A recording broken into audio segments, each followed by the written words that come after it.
کہ کورونا کی وبا جو کافی عرصے سے ہمارے ہاں چل رہی ہے بلکہ پوری دنیا میں، تو اس کی ایک دوسری لہر آج کل آئی ہوئی ہے، اور ڈاکٹروں کا کہنا ہے کہ یہ پہلے سے زیادہ شدید نوعیت کی ہے، اور خود ہمارے جاننے والوں میں، اصحاب مدارس میں، مساجد کے سے تعلق رکھنے والوں میں ایک بہت بڑی تعداد اس وقت اس کورونا کی بیماری میں یا مبتلا ہے یا وفات پا چکی ہے۔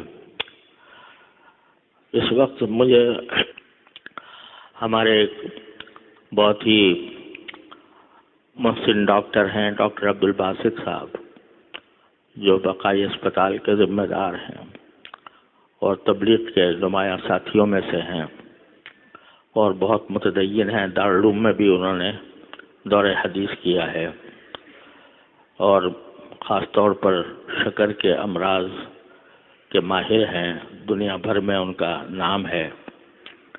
پچھلی مرتبہ جب کورونا کی وبا آئی تھی تو انہوں نے مساجد کے سلسلے میں اور جو مختلف علماء کی طرف سے مطالبات آ رہے تھے ان سب کا میں ساتھ دیا تھا۔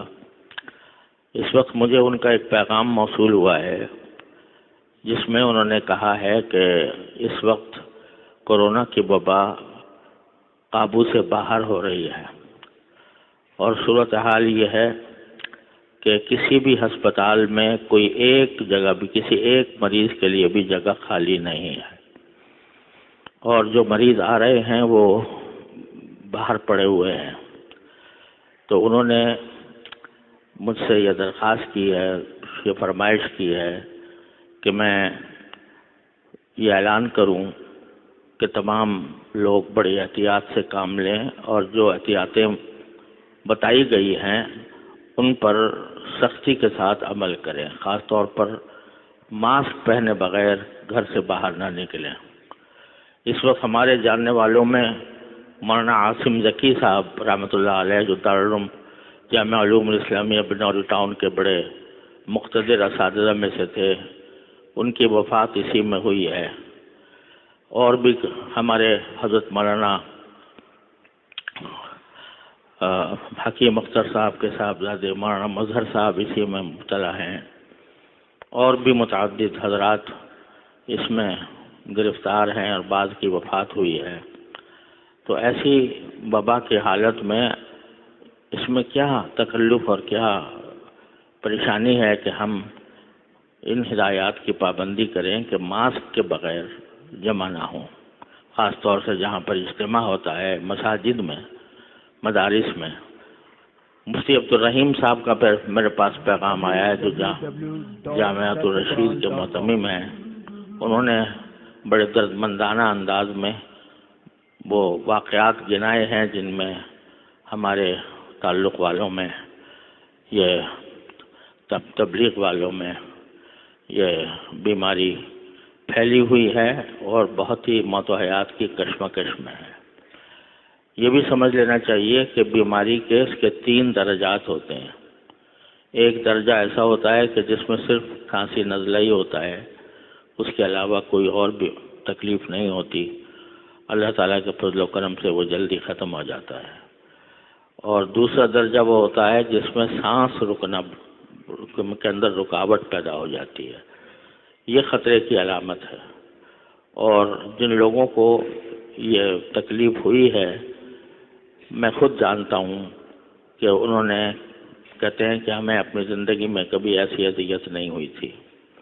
تو بعض اوقات وہ آکسیجن لگانے سے، دواؤں سے کچھ بہتری اس میں آ جاتی ہے، لیکن اگر وہ بڑھ جائے تو پھر آخری علاج اس کا وینٹیلیٹر ہے، اور وینٹیلیٹر آپ جانتے ہیں کہ وہ کوئی حقیقی علاج نہیں ہے، اسی میں بعض اوقات لوگوں کی موت واقع ہو جاتی ہے۔ کوئی اللہ کا بندہ ہے جو بچتا ہے، لیکن بچنے کے باوجود اس کی زندگی انتہائی کربناک رہتی ہے ایک عرصے دراز تک۔ تو یہ جو اس حقیقت کو جھٹلانا بہت ہی خود فریبی ہے کہ ہم یہ کہیں کہ یہ وبا نہیں ہے. وبا موجود ہے، اور یہ کہنا بھی کہ مدارس اور مساجد میں نہیں ہے یہ بھی غلط ہے. بہت سے مولانا مفتی عبدالرحیم صاحب کہتے ہیں کہ ہم نے 70 طلباء کو کورونا کی وجہ سے اپنے گھروں میں واپس بھیجا ہے. تو اس وجہ سے اللہ تعالیٰ نے ہمیں جہاں صبر کی تلقین فرمائی ہے وہاں احتیاط کا پہلو ہمیشہ مد نظر رکھنے کی بھی تلقین فرمائی ہے. لہذا احتیاط میں کوئی کسر نہیں اٹھا رکھنی چاہیے. اور ماسک پہننے میں کیا پریشانی ہے، کیا دشواری ہے؟ تو اب آئندہ نمازوں کے اندر جو کوئی آئے وہ ماسک پہن کر آئے اور بغیر ماسک کے مسجد کے اندر داخل نہ ہو. اسی طرح جہاں پر کئی اجتماعات ہوتے ہیں تو ان اجتماعات کے اندر بھی سب لوگ ماسک پہننے کا اہتمام کریں. اس کو معمولی بات نہ سمجھیں. اللہ تعالیٰ محفوظ رکھے. یہ اگر بلا آگے بڑھتی ہے، اس وقت آج کی رپورٹ کے مطابق 4000 نئے کیسز آئے ہیں، تو اور کراچی میں اموات کی تعداد بہت بڑھ گئی ہے. تو اگر یہ احتیاط نہ کی گئی، اللہ بچائے، اور وہ آگے بڑھتی ہے تو اس کے ہم سب مجرم ہوں گے.